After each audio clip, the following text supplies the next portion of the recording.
বাংলা সাহিত্যের এক উজ্জ্বল নক্ষত্র, ইতিহাসের এক অনন্য অধ্যায়। তিনি কবি, সাহিত্যিক, সুরকার, গীতিকার এবং স্বাধীনতার চেতনায় উদ্বুদ্ধ এক অসাধারণ ব্যক্তিত্ব।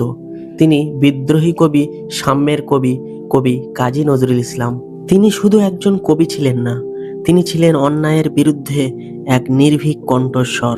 1899 সালে 24শে মে ভারতবর্ষের বর্ধমান জেলার চুরুলিয়া গ্রামে জন্মগ্রহণ করেন কবি কাজী নজরুল ইসলাম। বাবার নাম কাজী ফকির আহমদ, মায়ের নাম জাহেদা খাতুন।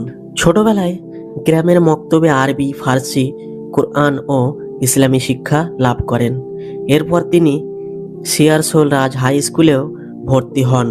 সেখানে বাংলা, ইংরেজি, সংস্কৃত ও সাহিত্য চর্চায় আগ্রহী হয়ে ওঠেন।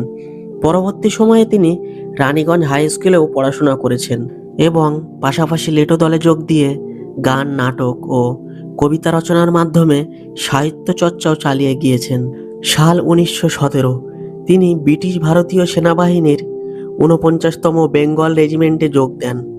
সেনাবাহিনীতে থাকাকালীন তিনি সাহিত্য চর্চা চালিয়ে যান এবং পরবর্তীতে পূর্ণ সময়ের লেখক হিসেবে আত্মপ্রকাশ করেন।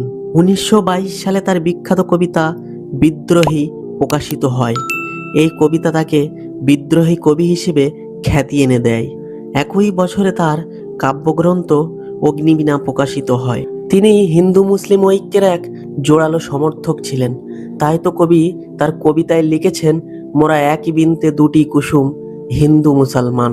শেষ জীবনে তিনি 1942 সালে এক জটিল স্নায়ু রোগে আক্রান্ত হন এবং ধীরে ধীরে বাকশক্তি হারিয়ে ফেলেন। 1972 সালে স্বাধীন বাংলাদেশের আমন্ত্রণে তিনি ঢাকায় যান এবং বাংলাদেশের জাতীয় কবির মর্যাদা লাভ করেন। সাল 1976 29শে আগস্ট 77 বছর বয়সের কবি বাংলাদেশ ঢাকার পিজি হাসপাতালে, বর্তমান বঙ্গবন্ধু শেখ মুজিব মেডিকেল বিশ্ববিদ্যালয়ে তার শেষ নিঃশ্বাস ত্যাগ করেন। মসজিদের এই পাশে আমার কবর দিও ভাই, যেন গোর থেকে মুয়াজ্জিনের আজান শুনতে পায়। কবির লেখা এই গানের লাইনটিকে তার শেষ আকাঙ্ক্ষা ধরে নিয়ে ঢাকা বিশ্ববিদ্যালয়ের কেন্দ্রীয় মসজিদের পাশে তাকে কবরস্থ করা হয়।